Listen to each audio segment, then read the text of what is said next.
अम्मा तो कमरे में पड़ी हो ना, आलमगीर की माँ फौत हो गई। 350 कमरा था महल का, और अम्मा 12 साल टांगों से माजूर रही औरंगजेब आलमगीर की। अम्मा 12 साल कमरे से निकल नहीं सकी। साथ ही वाशरूम था या जो भी उस दौर में तरीका था। औरंगजेब जब महल में आते थे तो फिर भी सीधे अम्मा के पास जाते थे, और जब वापस निकलते थे फिर भी अम्मा के साथ।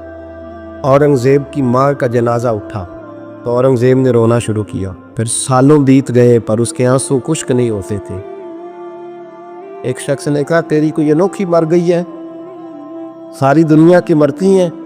उसने कहा, मैं बादशाह हूँ, 24 घंटे लोगों का आना जाना है, बड़े दबदबे हैं, बड़े डेरेदारियां हैं, बड़ी भैंसें, बड़ी गायें, बड़े खाने वाले, बड़े लांगरी। मेरी माँ बूढ़ी थी, एक कोने में पड़ी रहती थी, पर जब से वो गई है ये मुझे महल नहीं लगता, मुझे कब्रिस्तान लगता है। मुझे लगता है ये कब्रिस्तान है। माँ और बाप तो तेरी नेमत है भाई। बुखारी शरीफ में हदीस मौजूद है, हजरत अस्मा कहती है, मेरी मुशरिका माँ मुझसे मिलने आई कई सालों के बाद।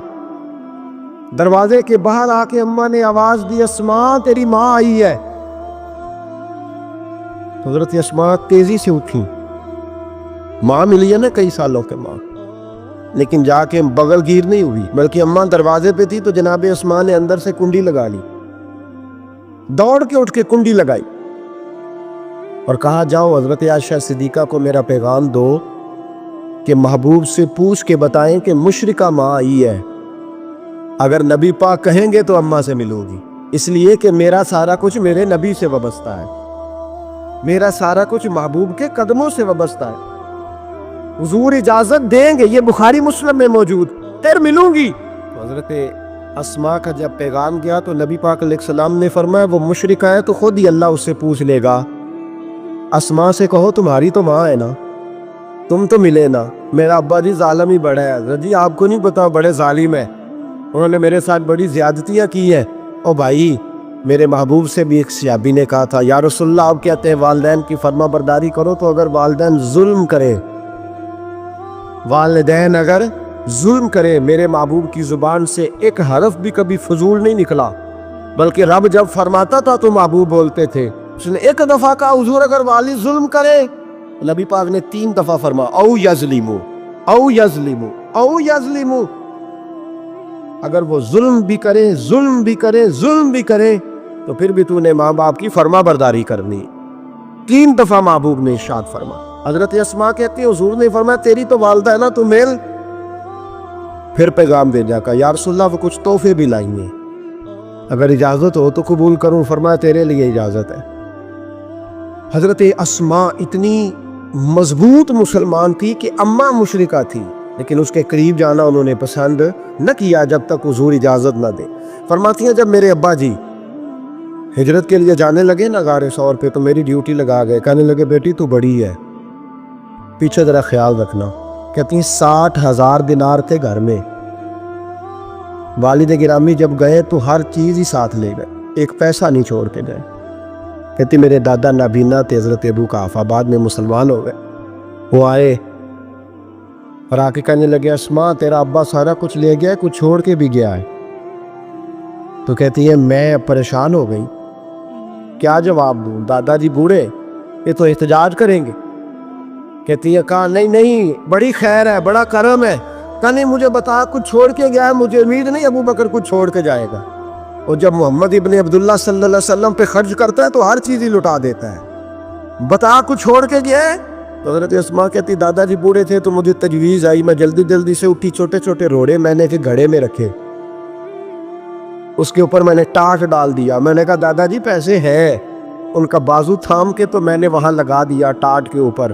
कहती, टाट के ऊपर लगाया, ये नहीं बताया नीचे क्या। मैंने कहा, ये देखें। कहने लगी, अच्छा अच्छा ठीक है, मैंने ये नहीं कहा पैसे हैं, गलत बात भी नहीं की, ये देखिए। कहती हैं, दादाजी को तसल्ली हो गई, वो मुतमईन हो गए। वो मुतमईन हुए तो मेरी आंखों में आंसू आ गए, मैं रो पड़ी। मैंने कहा, देखो रब करीम इस उम्र में मुझसे कैसी खिदमतें ले रहा। जवान बेटी, ये हमारा हंसता बसता शहर है और सारे अपने हैं हम आपस में, लेकिन किसी की जवान बच्ची उस मोहल्लेदार से जिसको वो बचपन से जानती है, कोने में जवान बच्ची 20-22 साल की अगर माचिस लेनी चली जाए तो शोर हो जाता है। वो बेटी निकल आई यदि अब्बा जी शाम को घर आए तो मोहल्लेदार गीबत करेंगे, बेटी तेरी जवान वहां खड़ी थी, आज सब्जी लेने आई थी, माचिस लेने, अब्बा दुर्रा निकाल लेता है, बेटी कैसे बाहर चली गई? भाई अपना मोहल्ला है, सारे अपने लोग हैं, क्यों फिर भी नहीं जा सकती, कैसे गई? 5413 फुट ऊंची गार है, गारे सौर। और जब हम वहां जाते हैं तो तजर्बाकार हाजी मशवरा देते हैं, कहते हैं सवेरे सवेरे जाना फजर की नमाज के वक्त, वरना दोपहर में जाना बड़ा मुश्किल होता है। 3-3 बोतलें बगल में पानी की, रास्ते में 4-5 जगह जो है वो बैठने की जगह बनी हुई है, वहाँ ढाबे हैं चाय के, बोतल के, पानी के, रास्ते बन गए। लेकिन जब हजरत सिद्दीक अकबर नबी पाक को लेके गए, कोई रास्ता नहीं था, दुश्वार गुजार घाटी थी। कहने लगे महबूबा आपको तकलीफ होगी, आप मेरे कंधों पे बैठ गए। पब्बा पहाड़ कदम नहीं जे लाउंदा ते 100 पहाड़ ते चढ़िया जांदा, ओ पिया जांदा दे यार नबी दा, ए असली दिलदार नबी दा। हजरत सिद्दीक अकबर हुजूर को ले गई, ड्यूटी लगाई, फरमाया अस्मा मैं नहीं चाहता, परेशानी जितनी मर्जी है, इमरजेंसी जितनी मर्जी है, पर मेरी मोहब्बत गवारा नहीं करती कि हुजूर सिरकी और खजूर पे गुजारा करे। बेटे ताज़ा खाना पका के पहुंचाना। 5413 फुट ऊंची गार और दिन को डर आए। हजरत अस्मा कहती है मैं रोज ताज़ी रोटी पकाती, खाना तैयार करती, जब दुनिया सो जाती तो मैं पहुंचा के आती। कौन हजरत अबू बकर सिद्दीक की मोहब्बत का अंदाजा करेगा, कौन उस गहराई तक जाएगा। हजरत अस्मा कहती है एक दिन कपड़ा ही कोई नहीं था घर में, औरतें ना सीना बंद बांधा करती थी, अरब के लोग खुले कपड़े पहनते थे तो कमर बंद बांधती, उसे नताक कहते। हजरत अस्मा कहती है मैंने उसे फाड़ा, आधे में रोटी बांध ली और आधा मैंने कमर के साथ बांध लिया। जब लेके गई ना, ये बुखारी है, तो हुजूर ने देखा, हजरत अबू बकर ने देखा कि बेटे जी तो सीना बांध है, कहा जी आधा वहां है, आधा मैंने बांधा हुआ है। तो महबूब ने फरमाया तू जातुन नताकैन है, तो 2 कमर बंद वाली है।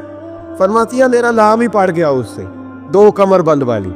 हजरत अस्मा रोज खाना पहुंचाती, मोहब्बत बड़े इम्तिहान लेती है। कहती है मैं बड़े वकार वाले घर की मालिक थी, मेरे वालिद कबीले के सरदार थे, कारोबार करते थे तो दौलत भी मैंने हमेशा देखी थी, किसी की ताकत नहीं थी बुरी नज़र से देख सके।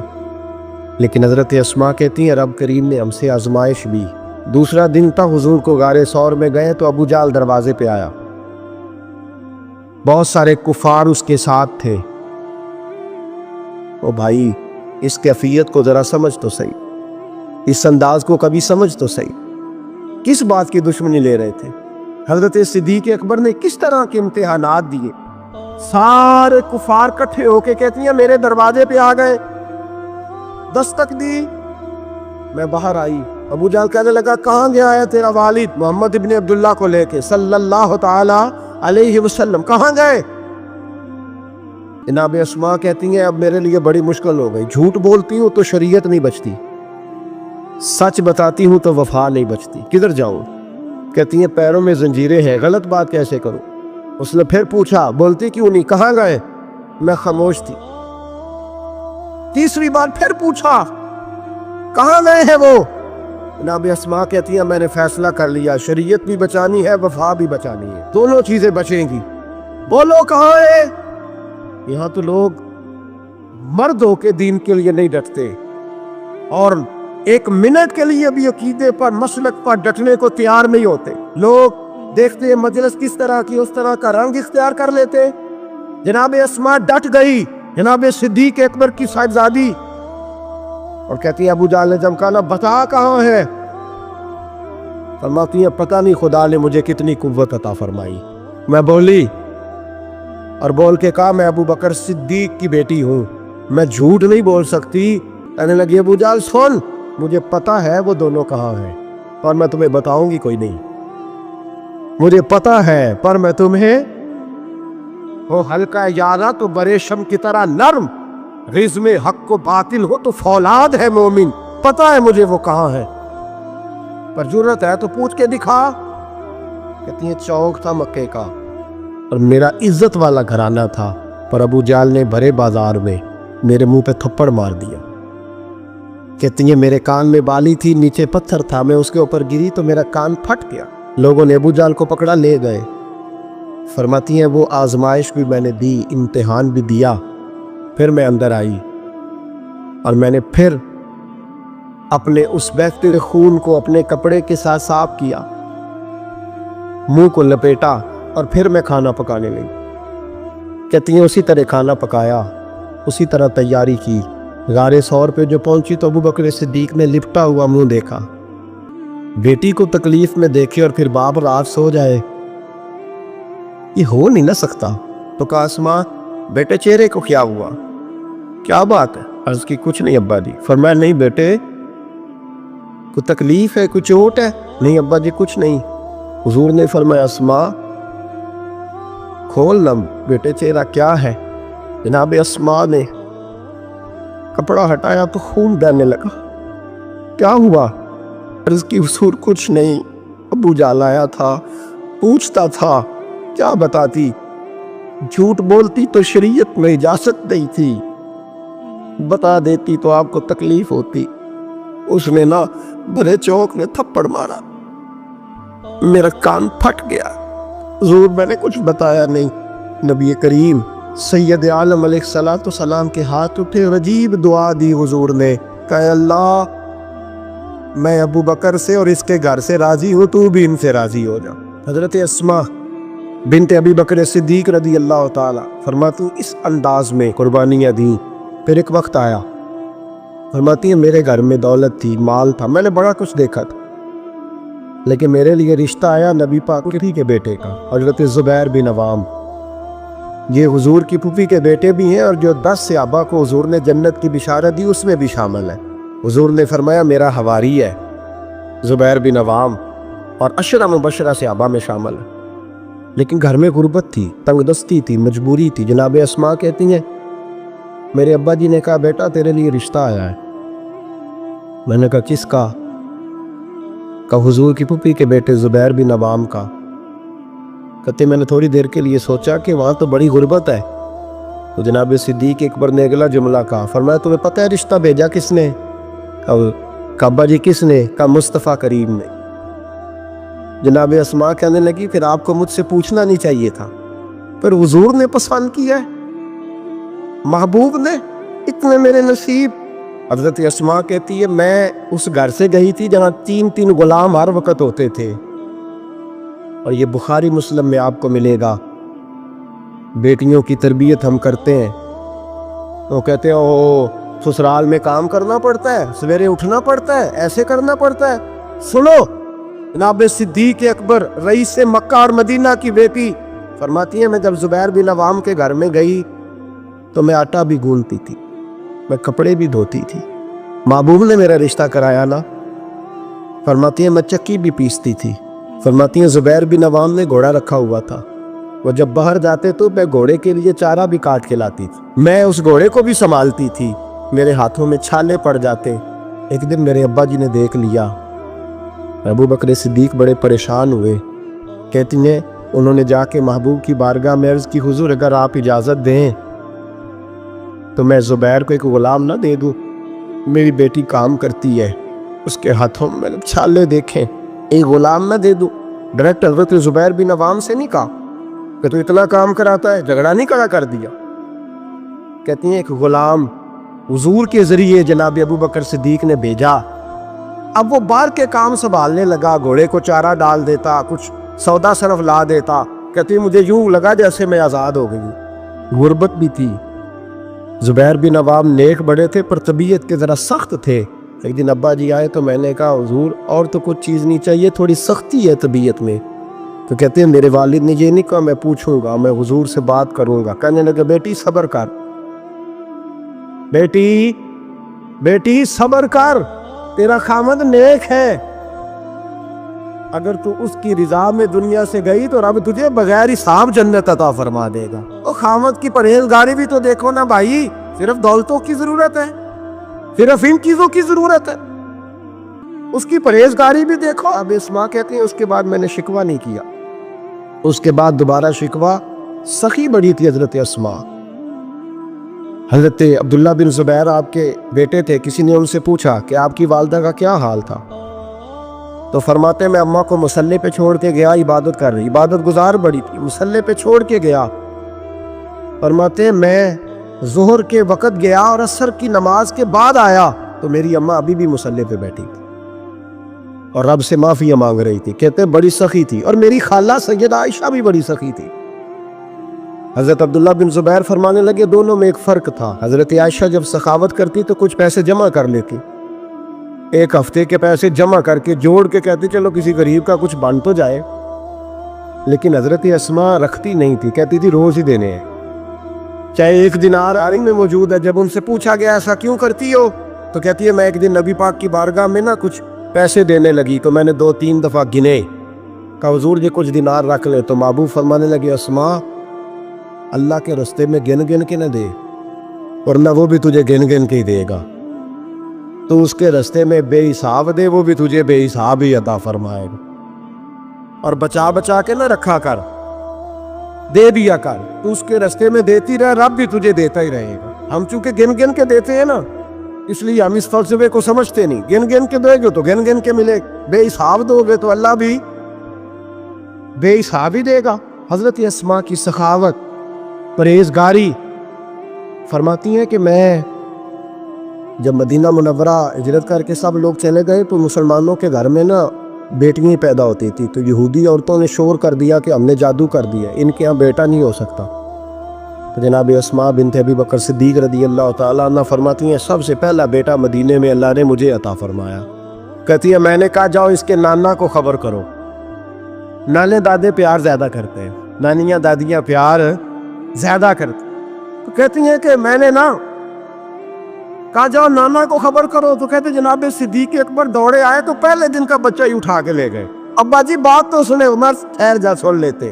کہتے لپیٹا میرے عبداللہ کو لے گئے اور سارے مدینے کی گلیوں میں شور کر او یہودیوں نکلو باہر دیکھو, تم کہتے تھے جادو کر دیا ہے, اللہ نے ہمیں بیٹا عطا فرما دیا ہے, دیکھو اللہ نے بیٹا دیا. کہتی پھر سارا مدینہ گھما کے نا تو مصطفیٰ کے پاس لے گئے. کہا یا رسول اللہ دیکھیں اللہ نے نواسا دیا ہے. کہتی ہیں میرے بیٹے ابھی میں نے دودھ بھی نہیں پلایا تھا. میں نے کہا لے گئے ابا جی اور واپس بھی نہیں لائے. کہتے حضور کے پاس جب لے کے پہنچے تو نبی پاک نے کھجور منہ میں رکھی, اسے دانتوں کے ساتھ اس طرح چبایا کہ ذرے ذرے میں حضور کا لعاب دہن شامل ہو گیا. وہ کھجور حضور کے لعاب دہن میں گویا گون دی گئی. فرماتی ہیں اس کو نکال کے تو محبوب نے میرے بیٹے کو گٹی عطا فرمائی, عبداللہ نام رکھا.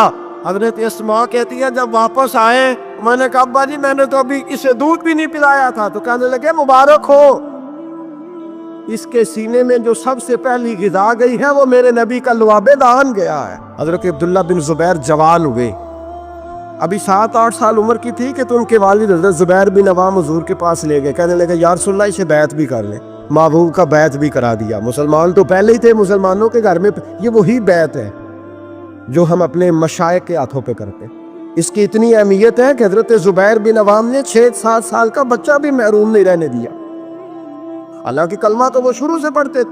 یہ بیعت اگر کلمے کی ہوتی تو وہ تو پہلے پڑھ رہے.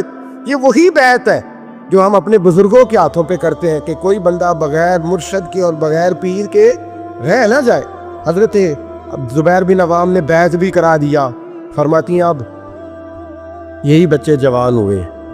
حضرت زبیر بن عوام تو جلدی وصال کر گئے. حضرت عبداللہ بن زبیر فرماتے ہیں میری اماں کی عمر 100 سال کے قریب ہوئی, نابینا ہو گئی تھی دونوں آنکھوں سے.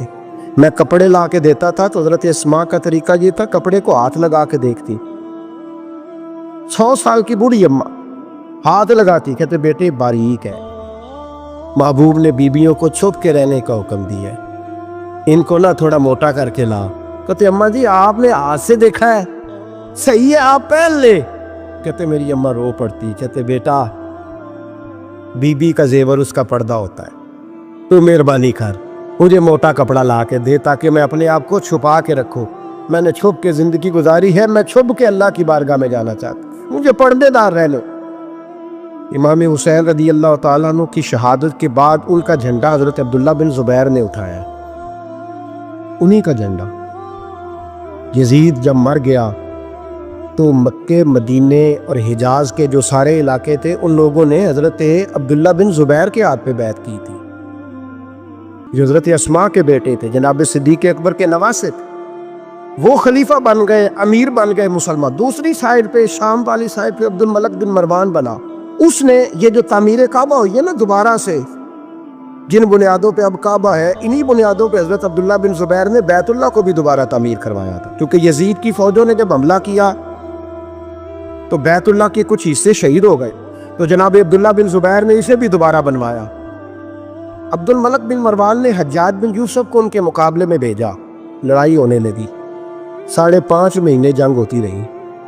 حضرت عبداللہ بن زبیر کی فوجیں، کچھ تو شہید ہو گئے لوگ، کچھ بکھر گئے، آپ اکیلے رہ گئے۔ کہتے میری 100 سال کی بوڑھی اماں، میں اماں سے مشورہ کرنے آیا، حضرت اسماء سے۔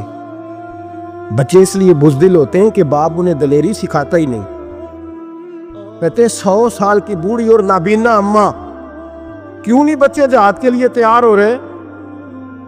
مائیں کہتی ہیں شاید گھر میں رہیں گے تو موت نہیں آئے گی، شاید یہ اندر رہیں گے تو بچ جائیں گے۔ فرماتی 100 سال کی بوڑھی اماں سے جا کے کہا اماں اب تو میں تقریباً اکیلا رہ گیا ہوں، کیا کروں؟ تو کہتے میری ماں کہنے لگی حضرت اسماء بیٹے پہلے تو یہ بتا کہ تو حق پہ ہے کہ نہیں؟ یہ میں نے کہا اماں ہوں تو میں حق پہ۔ تو کہنے لگی جا پھر میدان میں کھڑا ہو جا اور جا کے لڑ، جب تک رب کو منظور ہوگا تجھے زندگی دے گا، اور بیٹا یاد رکھ جسے شہادت ملتی ہے اسے بھی اللہ کی مدد کے ساتھ ہی ملتی ہے، شہادت بھی اللہ کی مدد سے ملتی ہے، میدان میں جا۔ تو کہتے میں نے اپنی اماں سے کہا اماں یہ جو حجاج ہے بڑا ظالم ہے، سنا ہے جب کسی کو قتل کرتا ہے تو لاش کے ٹکڑے ٹکڑے کر دیتا ہے، وجود سارا کاٹ ڈالتا ہے۔ تو کہتے میری اماں میرے کندھے پہ تھپکی دے کے کہنے لگی بیٹے بکرے کو صرف ذبح ہوتے وقت تکلیف ہوتی ہے، جب اس کھال اتاری جائے تو کوئی تکلیف نہیں ہوتی، جب اس کا گوشت بنایا جائے تو کوئی تو بیٹے گھبرانا نہ، رہنا میدان کے اندر، دیکھنا میں تجھے بھاگتا ہوا نہ سنوں، جا میرا بیٹا اللہ تیری مدد کرے گا۔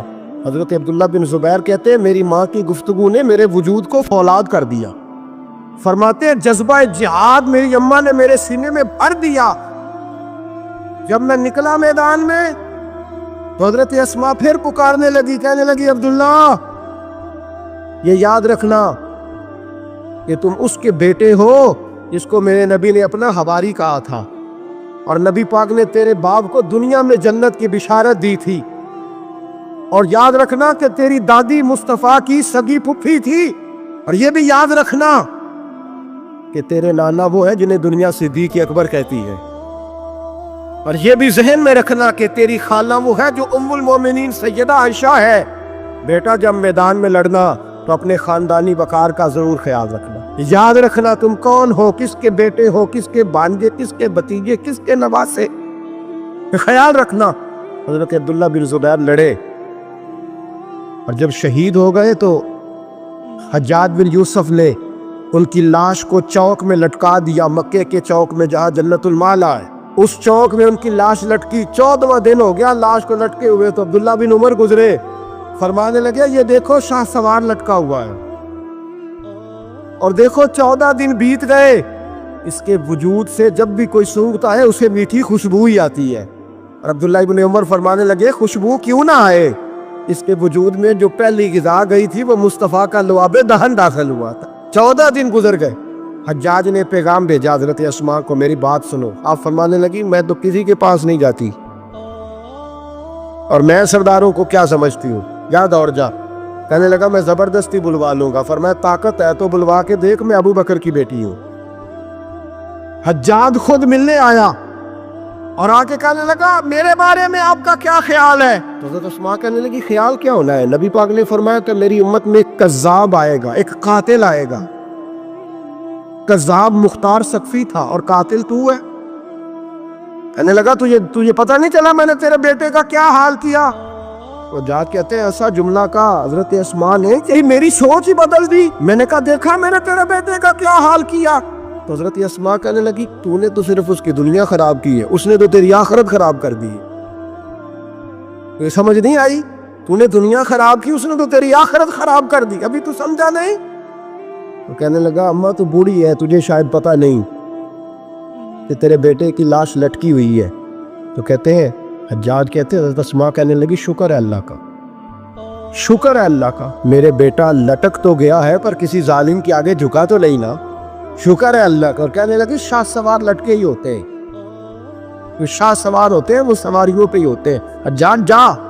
حجاج بن یوسف کہتا ہے جب میں باہر نکلا تو بڑی بڑی تلواریں میرا سر نہیں جھکا سکی تھی، پر حضرت اسماء کے جملوں نے میری گردن جھکا دی. لوگ مجھ سے پوچھتے تھے فاتح کون ہے؟ آپ کے عبداللہ. تو حجاج کہتا ہے نہ میں اور دوسروں کو تو وہ ماننے کو تیار ہی نہیں تھا نا. کہتا ہے فاتح دیکھنا ہے تو وہ ابو بکر کی بیٹی اندر بیٹھی ہے، وہ سب سے زیادہ فاتح، وہ فاتح ہے، اس کا حوصلہ جوان ہے، جس کے سینے میں ایمان کی قوت تگڑی ہے، جو آج بھی ان اصولوں پہ قائم ہے جو مصطفیٰ نے دیے تھے. حضرت اسماء اپنے بیٹے کے شہادت کے 3-4 دن کے بعد ہی وصال کر گئی. 100 سال کی اسماء کا جب جنازہ اٹھا تو پھر دیکھا مکے کے لوگوں نے اور مدینے کے لوگوں نے کہ بادشاہوں کے جنازے میں اتنی خلقت نہیں آتی جتنی اس خاتون کے جنازے میں لوگ آئے. اور لوگ کہہ رہے تھے آج وہ خاتون دنیا سے گئی ہے جس خاتون نے اپنی زندگی کے 80 سال رسول اللہ کے دین کو دیے. بھائی یہ بات آج اس لیے ان کا ذکر، چونکہ ان کا وصال بھی جمادی الثانی میں ہوا، اس لیے چھیڑا ہے. اپنے گھروں کے اندر ہم نے تربیت کا، بیٹیوں کی تربیت کا وہ والا ماحول بنانا ہے جو حضرت اسماء بنت ابی بکر کا تھا. ہماری بچیاں کہتی ہیں دکھ ہی بڑے تھے، غربت ہی بڑی تھی، ساری زندگی ٹینشن کی نظر ہی ہو گئی، ہم کیسے جمع ہوتے. وہ تو امیر گھر سے غریب گھر میں آئی تھی. غربتوں کی ٹینشن نے کبھی انہیں پریشان نہیں کیا بلکہ ان کے ایمان کو جلا بخشی. توانا رہیں. جب مائیں حضرت اسماء جیسی ہوتی ہیں تو بیٹے حضرت عبداللہ بن زبیر جیسے پیدا ہوتے ہیں. اتنے تگڑے اور دلیر بیٹے پھر دنیا کو ملتے ہیں. اپنی بچیوں کی تربیت کریں. سارا دکھ روٹی کا ہی ہے، دولت کا ہی ہے، جائیداد کا ہی ہے، کھانے پینے کا ہی ہے. اور بھی غم ہے زمانے میں محبت کے سوا، کچھ اور بھی توجہ کریں بھائی. یہ تو ایک جوز ہے، تو ایک جوز ہے صرف زندگی کا، باقی ساری زندگی تو آگے پڑی ہوئی. ان کی تربیت کریں، اصل نہج پر انہیں سمجھائیں. حضرت اسماء نے روشن کردار ادا کیا. تقوی، پرہیزگاری، عبادت، سخاوت، رسول اللہ کی نوکری، نبی پاک کی کامل محبت، اپنے بچوں کی تربیت، حضور کی ہر بات کے ساتھ وفا ان کا ترہ امتیاز رہا. وہ ہمیں سبق دے کے گئیں اگر دنیا میں زندہ رہنا ہے تو محبوب کے بن کے رہو. زندہ رہو گے، تابندہ رہو گے، پائندہ رہو گے، ہمیشہ مدحت خیر الانام میں گزرے.